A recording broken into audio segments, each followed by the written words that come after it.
आज आपको एक ऐसी आइसक्रीम बनाना सिखाने जा रही हूँ जिससे आप जितनी मर्जी चाहे आइसक्रीम्स बना सकते हैं। अब आप पूछेंगे पंकज जी, जो आइसक्रीम बाजार में इतनी आसानी से मिलती है उसे घर में क्यों बनाना? भाई पहली बात तो ये कि ये आइसक्रीम बनेगी इतने सिंपल इंग्रेडिएंट्स के साथ जो आपके पास घर में इजीली अवेलेबल होते हैं। और दूसरी बात, इस आइसक्रीम में कोई भी एडेड स्टेबलाइजर्स या इमल्सिफायर्स, जीएमएस, सीएमसी ये सब कुछ नहीं होगा, कोई केमिकल्स नहीं। यानी कि ये आइसक्रीम होगी कंप्लीटली नेचुरल।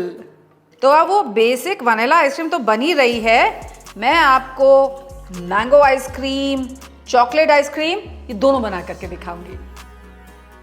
और ये आइसक्रीम बनाना इतना आसान है कि केवल 10 मिनट में रेडी हो जाएगी।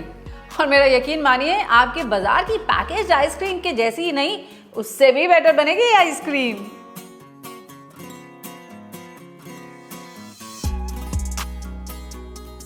तो आइसक्रीम बनाने के लिए पहले एक सिंपल कस्टर्ड बनाएंगे और फिर उसमें क्रीम ऐड करेंगे, उसकी आइसक्रीम सेट करेंगे।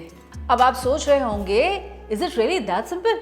Believe me, it is. और अगर कोई प्रॉब्लम आती भी है तो हर प्रॉब्लम का सलूशन है ना मेरे पास। तो फिर क्या कहते हैं, शुरू करें?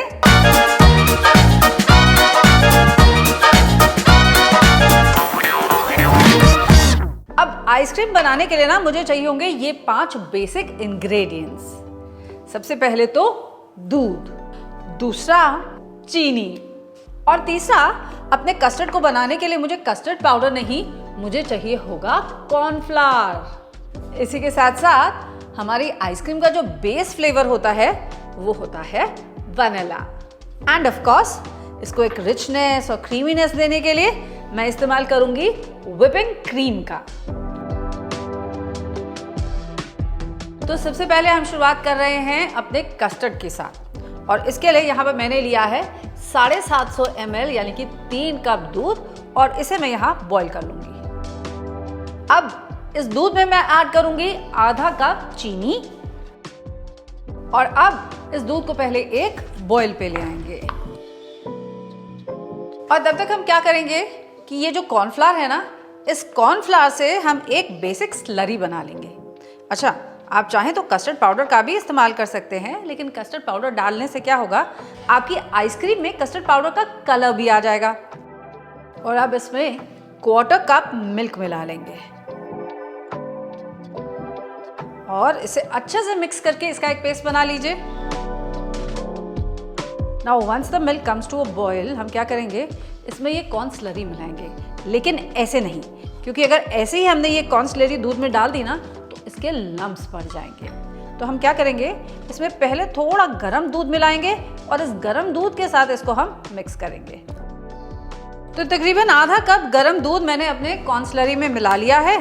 अब इसे हम पोर करेंगे अपने पैन में, लेकिन साथ ही साथ में इस मिल्क को चलाते भी रहेंगे ताकि इसमें कोई लम्प्स ना पड़े।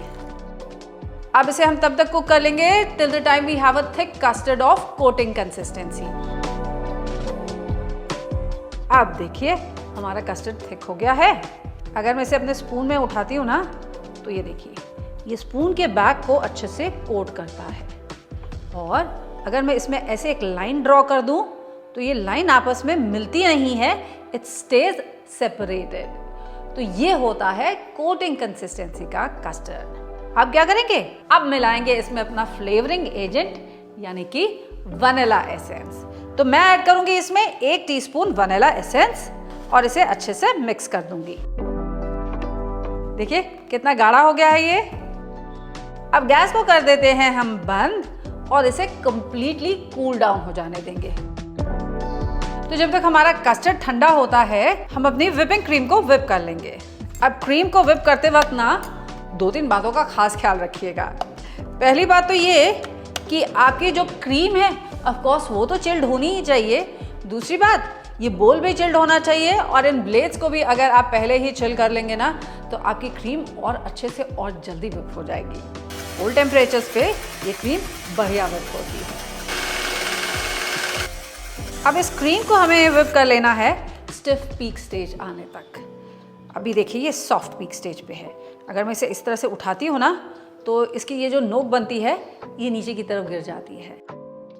तो इसे हम तब तक व्हिप कर लेंगे जब तक कि ये एकदम स्टिफ नहीं हो जाती। अगर आपके पास इलेक्ट्रिक विस्क ना हो तो आप ये काम हैंड ब्लेंडर से भी बहुत आसानी से कर सकते हैं। अब ये देखिए आ गई हमारी क्रीम स्टिफ पीक स्टेज पर। यानी कि अगर मैं इसे इस तरह से उठाऊं ना तो इसमें ये जो नोक बन रही है, जो पीक्स बन रही है ना, अगर मैं अपना ब्लेंडर को इन्वर्ट भी कर देती हूँ तो ये उसी तरह से सीधी खड़ी रहती है, स्टिफ रहती है। ठीक है, तो ये तो हो गई हमारी क्रीम रेडी। बस एक बात का यहाँ खास ख्याल रखिएगा कि गलती से भी आप इसे ओवर व्हिप मत कर दीजिएगा, क्योंकि अगर आपने इसको ओवर व्हिप कर दिया ना तो आपकी जो क्रीम है वो कर्डल कर जाएगी, यानी जैसे फट जाती है ना वो फट जाएगी। अगर ऐसा हो भी जाता है तो भी परेशान होने की ज़रूरत नहीं। जैसे मैंने आपसे कहा था, हर मुश्किल का सलूशन है हमारे पास। तो बस करना आपको ये है कि उसमें थोड़ा सा, केवल 1 टेबलस्पून फ्रेश क्रीम और मिलाइए, उसको हल्का सा फोल्ड कर लीजिए और देखिए आपकी क्रीम फिर से ठीक हो जाएगी। तो व्हिप क्रीम तो रेडी।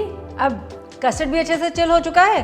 पहले इसे एक बार आप अच्छे से मिक्स कर लीजिए ताकि इसमें अगर कोई लम्स पड़े हो ना तो वो लम्स हमारे ब्रेक हो जाए। अब मिलाएंगे हम इसमें क्रीम, लेकिन ये सारी की सारी क्रीम इकट्ठी इसमें नहीं ऐड करेंगे।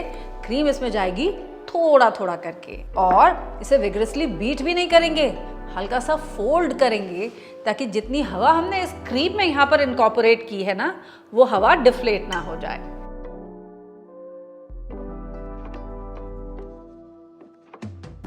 विगरसली मिक्स नहीं करना है, फोल्डिंग करनी है। ये हमारा बेसिक आइसक्रीम का बेस हो गया रेडी। देखिए इसमें अभी भी सॉफ्ट पीक्स आ रही हैं। तो अब नेक्स्ट क्वेश्चन, इस आइसक्रीम को जमाया कैसे जाए। देखिए अक्सर आपने नोटिस किया होगा कि जब भी आप घर में आइसक्रीम जमाते हैं ना तो क्या होता है, उसमें आइस क्रिस्टल्स आ जाते हैं और आपकी आइसक्रीम हार्ड भी हो जाती है। तो उसे प्रिवेंट करने के लिए क्या किया जाए, 2-3 बातें उनका ध्यान रखिएगा। पहली बात तो ये, किसी फ्रीजर प्रूफ कंटेनर में हमें अपनी आइसक्रीम जमानी है और उसमें ऐसा ढक्कन भी ज़रूर होना चाहिए। आप चाहें तो मेटल का पैन भी इस्तेमाल कर सकते हैं, लेकिन उसे क्लिंग रैप से फिर कवर कर लीजिएगा।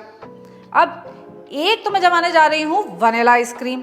तो वनीला आइसक्रीम के लिए थोड़ा सा ये जो आइसक्रीम मैंने बनाया है इसे अपने कंटेनर में निकाल लेते हैं और अब इसे ऊपर से आप थोड़ा सा लेवल आउट कर दीजिए और ढक्कन लगा करके अब इसे हम रख देंगे अपने फ्रीज़र में। लेकिन फ्रीज़र के कौन से हिस्से में, जो सबसे कोल्ड पार्ट होगा ना आपके फ्रीज़र का, उसमें, क्योंकि आपकी आइसक्रीम में आइस क्रिस्टल्स तब जमते हैं जब इसे जमने में लगता है समय। तो जितनी जल्दी आइसक्रीम जम जाएगी उतने आइस क्रिस्टल्स कम पड़ेंगे। तो पहले मैं इसे फ्रीज़र में डाल के आती हूँ, उसके बाद आपको दिखाती हूँ कैसे बनानी है हमको अपनी मैंगो आइसक्रीम और चॉकलेट आइसक्रीम भी। तो पहले बनाएंगे मैंगो आइसक्रीम और उसके लिए मुझे चाहिए होंगे बढ़िया पके पके से आम। तो मैंगोज को पील कर लीजिए, छोटे छोटे पीसेस में कट कर लीजिए, फिर इसकी प्यूरी बना लीजिए। तो ये रेडी हो गई हमारी मैंगो प्यूरी। और अब इस मैंगो प्यूरी में मैं ये प्रिपेयर किया हुआ आइसक्रीम मिक्स मिला देती हूँ। अब हल्के हाथों से ये आइसक्रीम मिक्सचर को आप मैंगो में मिक्स कर दीजिए। हाँ, आप चाहें तो इसमें थोड़ा सा लेमन येलो कलर भी मिला सकते हैं, थोड़ा मैंगो एसेंस भी मिला सकते हैं और कुछ फाइनली चॉप्ड मैंगो के पीसेस भी ऐड कर सकते हैं। अब इसे भी निकालते हैं अपने फ्रीजर प्रूफ कंटेनर में and then we'll put it in the freezer immediately. Second ice cream also done. अब जो चॉकलेट आइसक्रीम बनानी है ना, चलिए वो दिखाती हैं आपको। उससे पहले इसे फ्रीजर में रख दें। अब चॉकलेट आइसक्रीम बनाने के लिए मैं ले रही हूँ यहाँ पर ये 200 ग्राम डार्क चॉकलेट। आप चाहें तो कोको पाउडर का भी इस्तेमाल कर सकते हैं एंड इन दैट केस आपको केवल अपने कोको पाउडर को क्रीम के साथ व्हिप कर लेना है। अब इसे पहले हम छोटे पीसेस में चॉप कर लेते हैं। इस चॉकलेट को आप लीजिए किसी माइक्रोवेव सेफ कंटेनर में। अगर आपके पास माइक्रोवेव ना हो तो आप इस चॉकलेट को मेल्ट कर सकते हैं डबल बॉयलर पे भी। उसके लिए नीचे एक छोटे बर्तन में पानी गर्म कीजिए, उसके ऊपर रखिए ये चॉकलेट का बोल और उसे स्टर करते रहिए जब तक चॉकलेट सारी मेल्ट नहीं हो जाती। तो 30 सेकेंड्स प्लस 30 सेकेंड्स के लिए मैं अपनी चॉकलेट को माइक्रोवेव कर लूँगी।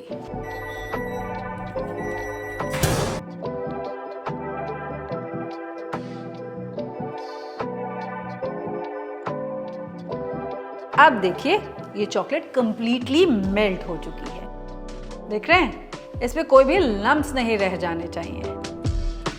अब ये जो हमने आइसक्रीम का मिक्सचर बना करके रखा हुआ है ना, थोड़ा थोड़ा करके ये आइसक्रीम मिक्सचर हम इसमें मिलाएंगे और इसे अच्छे से मिक्स कर लेंगे। वंस अगेन याद रखेंगे कि हमें इसे विगरसली मिक्स नहीं करना है, सिर्फ फोल्ड करना है। अब ये जो मेरा मिक्सचर रेडी हो गया है ना, गनाश के जैसा, इसको मैं अपने बाकी के आइसक्रीम मिक्सचर में मिला दूंगी। अब आप चाहें तो इसमें चॉकलेट चिप्स भी मिला सकते हैं to make a choco chip chocolate ice cream. अब ये तीसरी आइसक्रीम भी जा रही है मेरे फ्रीज़र के अंदर और 6 से 8 घंटे के लिए हम इसे फ्रीज़ कर लेंगे, ज़्यादा नहीं, क्योंकि अगर आपने लंबे समय तक इसे फ्रीज़ किया ना तो आपकी आइसक्रीम हार्ड हो जाएगी। और इन दैट केस आपको क्या करना है, आपको अपनी आइसक्रीम को बस 15-20 मिनट के लिए रूम टेम्परेचर पे छोड़ देना है। ये फिर से सॉफ्ट हो जाएगी और आप बढ़िया सी आइसक्रीम एंजॉय कर पाएंगे। तो चलिए, ये आइसक्रीम भी गई फ्रीजर के अंदर। लीजिए भाई, रेडी हो गई हमारी तीनों की तीनों आइसक्रीम्स। चलिए अब आपको खोल करके दिखाती हूँ इनका टेक्सचर कैसा आया। अब ये देखिए कितनी सॉफ्ट और क्रीमी बनी है हमारी आइसक्रीम, देख रहे हैं आप? और डिलिशियस भी। तो देखा, केवल 5 इंग्रेडिएंट से बन गई हमारी 3 अलग अलग आइसक्रीम्स। कितनी सिंपल है और कितनी डिलिशियस भी। अब आप भी घर में ये आइसक्रीम्स ट्राई कीजिएगा और कमेंट करके मुझे ज़रूर बताइएगा कि आपको कैसी लगी।